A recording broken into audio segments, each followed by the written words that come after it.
In an overtime thriller, the Cowboys needed a big play on third down versus the Texans to keep their early season win streak alive. Romo floats one up in the air.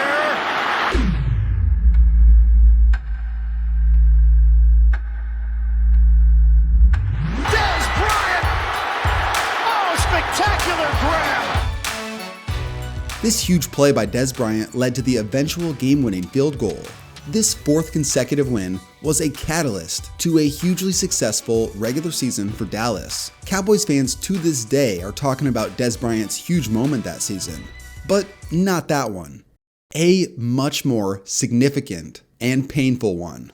Line pass caught by Dez Bryant. After review, it has been determined that the receiver did not maintain possession of the football during the process of the catch. There has never been a bigger robbery in an NFL playoff game. I'll say it again. Dez caught it. If you had to describe the 2014 season in one word, it would be controversy. Strong reaction to new disturbing video involving Ravens running back Ray Rice. Punishment handed down twice today to Colts owner Jim Irsay. Johnny Manziel will become even bigger in the city of Cleveland than his buddy and business partner LeBron James ever was in the city of Cleveland. Johnny Manziel has gone into rehab. The New England Patriots head west tomorrow and will face more questions about allegations they illegally underinflated footballs. So once he gets settled into the podium, we will listen in live here on NFL Network with Beast Mode. I'm here so I won't get fined. I'm here so I won't get fined. I'm just here so I won't get fined. Welcome to the 2014 NFL season. You know why I'm here. A season full of hype, excitement, and of course controversy. This will be the 8th time that I've made one of these NFL 10 years ago videos. And for those of you who've been rocking with me since the beginning, I'm thankful.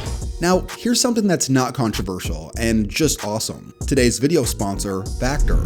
Personally, as someone who is constantly busy and focused on multiple tasks throughout the day, constantly taking the time to make meals becomes a hassle. Or having to go to the grocery store in the middle of the day because we're missing one crucial ingredient while cooking is always frustrating. This is where Factor has been clutch for me. Factor takes the stress out of meal planning and sets you up for success. Skip the grocery stores, prep work, and cooking fatigue. Instead, get chef-crafted, dietitian-approved meals delivered right to your door, with over 35 meals to choose from per week, including options like keto, calorie smart, vegan and veggie, and more. And here's what I like a lot. When things get hectic, Factor is flexible. Change your order up every week with plans from 4 to 18 meals per week, or pause or reschedule your deliveries anytime. Head to factor75.com or click the link below and use code KTO50 to get 50% off your first Factor box and 20% off your next month of orders. That's KTO50 at factor75.com to get 50% off your first box plus 20% off your next month of orders. You can't talk about the 2014 season without mentioning the dark cloud of controversy that covered the season from start to finish. So let's just get the main offseason ones out of the way to start. February 2014. An investigation concludes that Dolphins O-lineman Richie Incognito, amongst others, bullied Jonathan Martin and other unnamed individuals. I hope I'm wrong, and they didn't allow Richie Incognito to say this racially charged word in an open locker room and go unchecked. That's unacceptable. Incognito sought therapy and sat out the 2014 season. Martin was traded to the 49ers a month following the investigation. In the same month, Ray Rice and his fiancée Janae Palmer were both arrested for assault. Later, Rice would be charged with third-degree aggravated assault. Initially, Roger Goodell suspended Rice for just 2 games, a slap on the wrist, but the incident was described as a very minor physical altercation. However, during week 1 of the regular season, TMZ dropped the footage from inside the elevator, which was so horrifying that the Ravens immediately released Rice, and Goodell announced that Rice was suspended indefinitely. The handling of this by the NFL was widely criticized, which led the NFL to announcing a new, harsher policy for dealing with domestic violence. Roger Goodell took a ton of heat for his handling of the cases, something he later admitted was a mistake. This Ray Rice incident was the highlight in numerous cases of domestic violence issues early in the 2014 season. The other most notable example was Adrian Peterson. The 2012 MVP had been indicted on child abuse charges, allegedly using a switch to discipline his kids. Peterson was deactivated for the rest of the 2014 season. Other offseason controversies included Colts owner Jim Irsay pleading guilty to OWI and being suspended 6 games. NFL cheerleaders filed lawsuits against their respective teams after being severely underpaid. The largest settlement was $1.25 million. The Redskins' name was deemed an ethnic slur by the U.S. Patent and Trademark Office, and Boston University announced that 76 of 79 brains of deceased former NFL players tested positive for CTE. So as you can see, the NFL battled through a tough offseason of many mainstream news stories. At our best, the NFL sets an example that makes a positive difference. Unfortunately, we have seen all too much of the NFL doing wrong. Unfortunately, this trend continued throughout the season. But before we get into any of that, let's talk other offseason notable moments. When it came to the NFL draft, the 2014 edition was much more hyped up than 2013. This was because of Johnny Manziel. Who does Houston take? I'm going to go with Johnny Manziel. To me, he can be a very good to great player in the NFL, and today's NFL kind of suits his skill set very effectively and very well. Numerous first-round quarterbacks, including Johnny Football. Houston will forever regret if they don't take Johnny with the first overall pick. He's going to be a star. Freak of nature Jadeveon Clowney. Oh, and did I mention that quarterback from Texas A&M? He's got to be the first guy in, the last guy out. Does Johnny Manziel sell any team, just a team, on the fact that he's ready to be that guy? In my lifetime, there hasn't been many prospects who have received as much polarizing attention as Manziel did. Some saw him as a generational talent that could go #1 overall, while others felt like he was undraftable due to his size and attitude. Ultimately, Clowney went #1 overall to the Texans. When you look at him on tape, you see those spots and those flashes that you talk about, and he's a rare talent, and the only thing you got to do is look at his measurables. Lining him up alongside 2012 Defensive Player of the Year, J.J. Watt. Manziel went 22nd to Cleveland and was one of 4 quarterbacks selected in the top 36 picks. Also, a big storyline out of day 3 of the draft was 7th-round pick Michael Sam. He was the first openly gay player to enter the NFL. He remained a major talking point throughout the preseason, although he ended up getting cut and never made a final roster. For free agency and the trades of the offseason, here are the most notable moves. Players on new teams included quarterbacks Mark Sanchez and Mike Vick, receivers Devin Hester, Deshaun Jackson, and Steve Smith, and defensive players Jared Allen, DeMarcus Ware, Julius Peppers, Aqib Talib, and Darrelle Revis. The notable trades, although nothing crazy, included Darren Sproles from the Saints to the Eagles for a 5th-round pick, and Percy Harvin from the Seahawks to the Jets for a 6th-round pick. Looking at some rule changes, the main ones were the following. Goalposts raised from 30 to 35 feet. Crossbar dunking was now a penalty, as well as stricter penalty enforcement on what was deemed taunting. It's Tate, took it from Jenkins, taunting on his way to the end zone, flag is down. After a controversial early whistle in 2013, replays were now allowed to review plays previously blown dead in the case of recovering loose balls. The league had also instructed officials to enforce offensive pass interference, defensive holding, and illegal contact more strictly, which became very noticeable to the average viewer. According to NFLpenalties.com, there were 23% more defensive holding calls and an eye-popping 65% more illegal contact penalties. 1, 2, 3.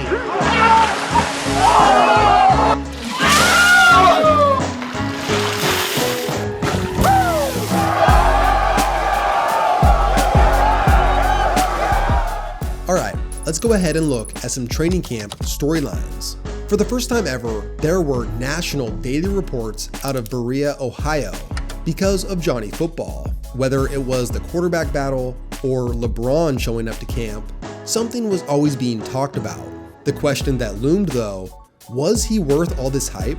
Over in Philadelphia, it was year 2 with Chip Kelly. In 2013, his offense, led by Nick Foles, produced one of the most dominant and efficient offenses in the NFL. Was Kelly's style the future of the league? In New York, after a horrendous 2013 season by Giants quarterback Eli Manning, was the Manning-Coughlin era on its way out? Moving over to Washington, after a down year, RG3 got another weapon in his arsenal, the speedy Deshaun Jackson. Was this the new deadliest duo in the league? But the real dominance in the NFC had not been hypothetical. Over on the West Coast, the NFC West had cemented itself as the toughest division in football by 2013. How many teams were going to make the postseason from this division?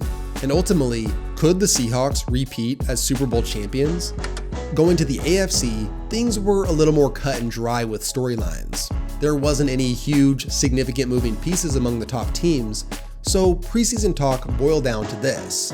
Were we going to see another Brady Manning playoff game? The Broncos had bested the Patriots in the previous AFC Championship, but despite their incredibly historic offensive season, they were crushed in the Super Bowl. So was this loss going to loom over them? With that said, let's move right into the 2014 season projections.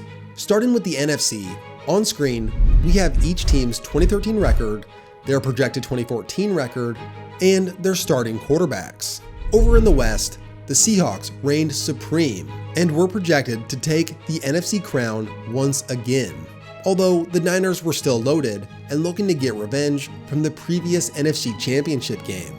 Going up north, per usual, the Packers were favored to take the division, as long as Rodgers stayed healthy.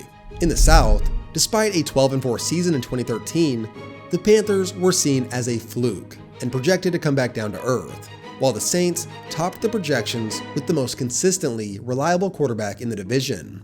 Over in the East, the Chip Kelly experiment was expected to go well for a second straight year, but overall, this division was a toss-up, and on paper, the least impressive in the NFC. Pretty much exactly what I said last year.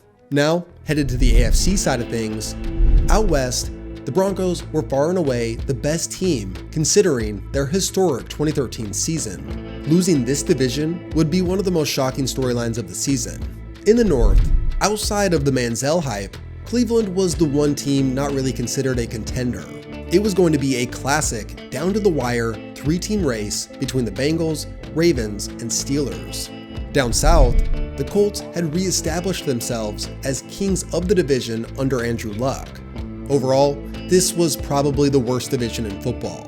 And finally, in the East, no surprise, the Patriots were expected to come out on top for the 11th time in 12 years. It's a stretch of dominance that's extremely rare to see at this level of football. It had to be over soon, right? Entering the regular season, here were the NFL top 10 players according to other players, as well as the average first-round fantasy draft. Welcome to the season. Al Michaels, Chris Collinsworth, Michelle Tafoya. Welcome to Seattle. We all know how hard it is to repeat. No team has done it in the NFL in a decade. Look at that protection for Manning. Right on the money. Julius Thomas to the end zone. Touchdown. 36 yards for the win. Harkey does it again. And the Eagles do it again. They rally. 13 career punt return touchdowns. And he's passed everybody. Except the punter, and he breezes past him, and it's Devin Hester's night to high step. They need the 27 for a first. Penalties fly. Rodgers dancing. Fires downfield for Adams. He's got it! Touchdown! And 4. Hoyer with time. Looking end zone. Caught by Benjamin. Touchdown! Second down. Back to Murray. Cuts it to the inside. And Murray to the end zone. Touchdown, Dallas. Breaking Brett Favre's record. Congratulate your quarterback, Peyton Manning, on touchdown number 509.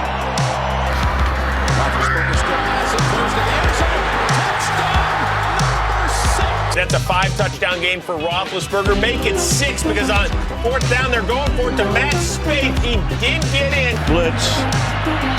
And what a catch! Randall Cobb. Watt lined up top of your screen. They go his way. Watt. Oh my gosh. And he does another touchdown for J.J. Watt. He's looking, firing, and somehow it's caught by Randall Cobb with 2 defenders. Back to throw, looking, and it's going to be intercepted. It's intercepted by Dre Kirkpatrick. And this is a first-half disaster for the Browns. NFL star Cam Newton, quarterback, recovering in the hospital this morning after a frightening car crash. His pickup flipped after colliding with another car, and this video shows Newton wheeled away on a stretcher. Thinking about scrambling, trying to avoid, throws on the right. Pass is complete to Stewart, and the Panthers retake the lead. Bengals come. Pass is caught. Defensive back fell down, and Brown runs into his own man but maintains his balance.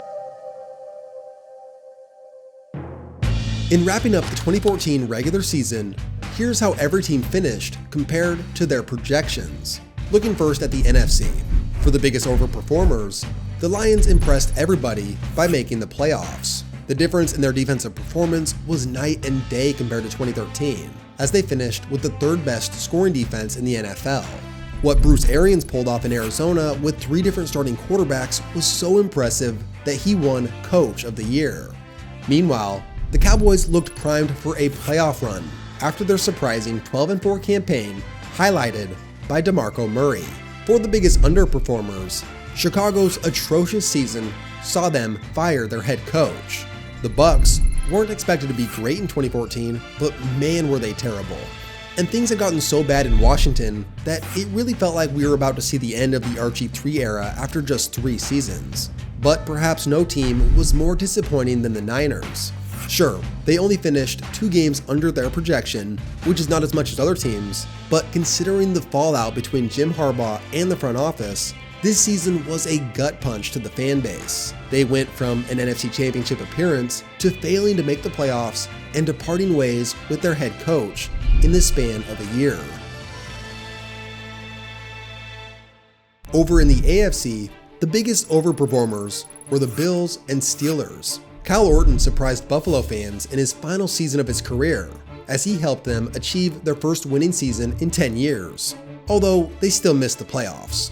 Meanwhile, the Steelers overcame their 2013 struggles with a strong offensive performance by their top 3 players. This was Le'Veon Bell's second career season, and it saw him have huge breakout success, and thrust him to All-Pro status. For the biggest underperformers in the AFC, the Titans and Jets were terrible. This cost Jets coach Rex Ryan his job, and put first-year Titans coach Ken Whisenhunt on the hot seat. This was also the final year of former first-round quarterback Jake Locker's career, and Mike Vick only played 3 games all season with the Jets. Now, here's what the end-of-year awards looked like, as well as the top 10 passers, rushers, and receivers. Rodgers won his second MVP, while DeMarco Murray won Offensive Player of the Year, and J.J. Watt won Defensive Player of the Year. One of the biggest player storylines in the NFL was rookie wide receiver Odell Beckham Jr. Looking at the playoff seeding, the highly competitive NFC was headlined by a 3-way tie, which tiebreakers awarded the number 1 seed to the Seahawks. This marked the second number 1 seed in a row for them, as well as having the best defense in football for a 3rd straight year. In the AFC, a head-to-head tiebreaker had the Patriots topping the Broncos for the number 1 seed. Overall, it was an impressive year for the AFC North, with 3 teams making the playoffs. The other big storyline here was how after starting 7-4, the Browns thrust Johnny Manziel into the starting role, and, well, it went disastrously. Former Texas A&M quarterback and current Cleveland Brown Johnny Manziel has gone into rehab. But pretty much everyone felt like the Super Bowl would feature either the Patriots or Broncos. But of course, the games still had to be played out. After sneaking into the playoffs with a losing record, the Panthers ended the Cardinals' Cinderella season. On the same day, the Ravens rocked the Steelers in their 3rd meeting of the season. The following day, the Colts convincingly defeated the Bengals in a thorough defensive performance. And for the final wildcard game, the Cowboys won their first playoff game since 2009 with a come-from-behind victory versus the Lions. In the divisional round, a bloodbath between the Ravens and Patriots ended in a questionable throw by Joe Flacco that helped secure a Patriots victory. Meanwhile, the Seahawks took care of the Panthers with a strong 4th quarter. Then, the following day, the controversial Dez Bryant catch review took place. If this was a completed catch, the Cowboys were almost certainly going to take the lead and possibly advance to the NFC Championship. Instead, countless debates over what a catch is continued into the future. But this wasn't the only outlandish moment of the day. In the final divisional game, the Colts shocked the heavily favored Broncos by not just beating them, but dominating that game. Yet another disappointing Peyton Manning playoff game. Meanwhile, his successor was looking like the future of the league with the Colts. But the insanity of these playoffs had only just begun. In the NFC Championship, the Seahawks hosted the Packers in an all-time great finish. All signs pointed to a Green Bay Packers Super Bowl appearance, as they possessed the ball and led by 2 scores with less than 5 minutes to go. Yet, somehow, the Seahawks stopped them, drove down and scored a touchdown, got the onside kick, drove down and scored another touchdown to take the lead, then Green Bay drove down and kicked a field goal to send it to overtime. Finally, the Seahawks sealed the deal with a touchdown in overtime, a truly shocking finish. In the AFC Championship, a much different type of game played out. The Patriots absolutely destroyed the Colts in a 45-7 beatdown. However, no game had more controversy surrounding it, including the Dez Bryant catch game.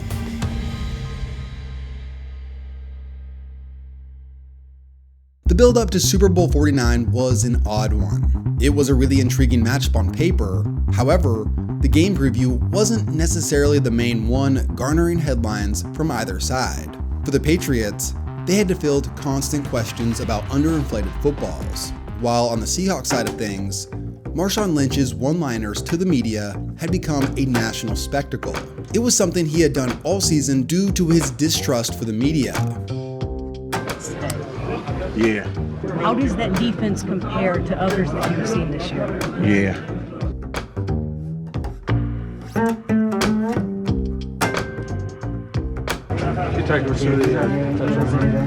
Thanks for asking. What's that? I said thanks for asking. Marshawn, can you describe the 79-yard touchdown run? Thanks for asking. How about the stomach issue early in the game? I appreciate you asking about my stomach. Thank you. Y'all want to try again, huh? I'm thankful. I'm thankful. I'm thankful. I'm thankful. Thank you. And it reached its peak on not just the first day of Super Bowl media, but the second day as well. I'm here so I won't get fined. I'm here so I won't get fined. I'm just here so I won't get fined. You know why I'm here. You know why I'm here. You know why I'm here. You know why I'm here. You know why I'm here. You know why I'm here. But none of these things mattered once Super Bowl Sunday arrived. And for game coverage, I'm going to let this clip run from part 2 of a 2-part series that we made on the Seahawks a few months ago. The matchup was intriguing. The Seahawks were attempting to become the first back-to-back champions since who else? The Patriots pulled it off about a decade prior. Both teams were stacked, and the Vegas line was a straight pick'em, which just went to show how evenly matched these two juggernauts were. If Seattle was going to win this game, surely they couldn't start the way they did in the NFC title match. The end of that game was something out of a sports movie. Some say you need to sell your soul to the devil to receive that kind of fortune. Well, during Super Bowl 49, the Seahawks' performance through most of 3 quarters was anything but luck. With possession of the ball late in the third, Seattle had a 10-point lead and control of the game after scoring 17 unanswered. And if Kearse catches this pass, it sets up Seattle in the red zone with a chance to take a commanding 3-score lead. But he couldn't reel it in. If Seattle really did sell their soul to the devil, then at some point they have to pay up, because the devil always gets his due. And in the football world, if the devil exists, it may just be Tom Brady.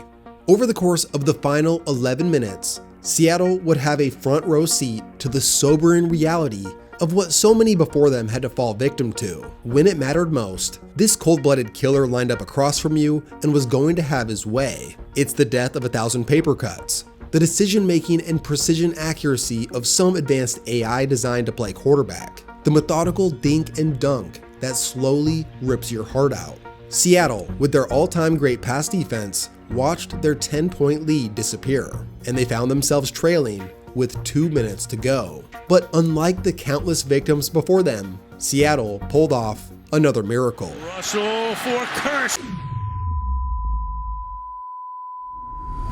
Oh, Did he wind up with a football? Unbelievable. Just like that, with a minute left in the Super Bowl, Seattle was about to escape. Back-to-back Super Bowls was no longer a dream. It was damn near a certainty, considering the circumstance they had in front of them. The Seahawks set themselves up with 4 chances to take the lead from the 5-yard line. With the #1 rush attack in the NFL, and arguably the top short yardage back in the game, there was little doubt about what Seattle was going to do in this situation. Perhaps Tom Brady really isn't the devil. Beast mode to the half-yard line. Maybe, more often than not, the real issue lies within ourselves. We can't control most of what's happening around us. Do you let him score? Do you put the ball back in the hands of Tom Brady? 41, 40. Give it to him again. Give it to him again. Perhaps then the only choice we have is how we react. Baldwin sets up on the left. Unfortunately, we can be our own worst enemy. When we got down there, I said, let's make sure that we have a chance to get all 4 shots. One of these plays, we're going to have to throw it. Bill sends in the goal line team. That went through the play callers. They're going goal line. They're going goal line. That's what led them to throw it on that down. The thing is, 9 times out of 10, if you give me the ball in that situation, we coming away with something. Lynch in the backfield. Russell looks.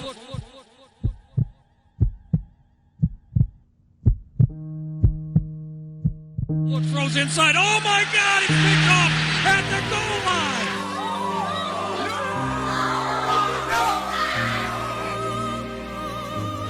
Intended for Lockett at the goal line.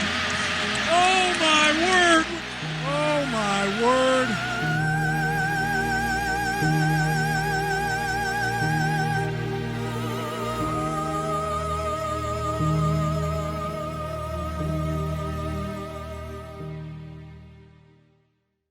In devastating fashion, the Seahawks lost the Super Bowl on the most shocking play most of us had ever seen. After watching Beast Mode dominate the regular season, including his Beastquake 2.0 run versus the Cardinals, the Patriots gotta be incredibly grateful that the Seahawks didn't hand the ball off. Talk about a season of controversy capped off by the most controversial and scrutinized play call of all time.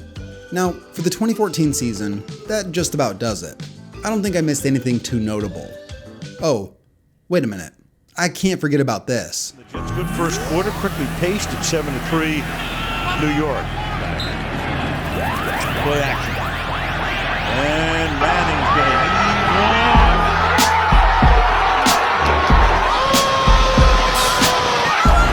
This is sick. Put this to music.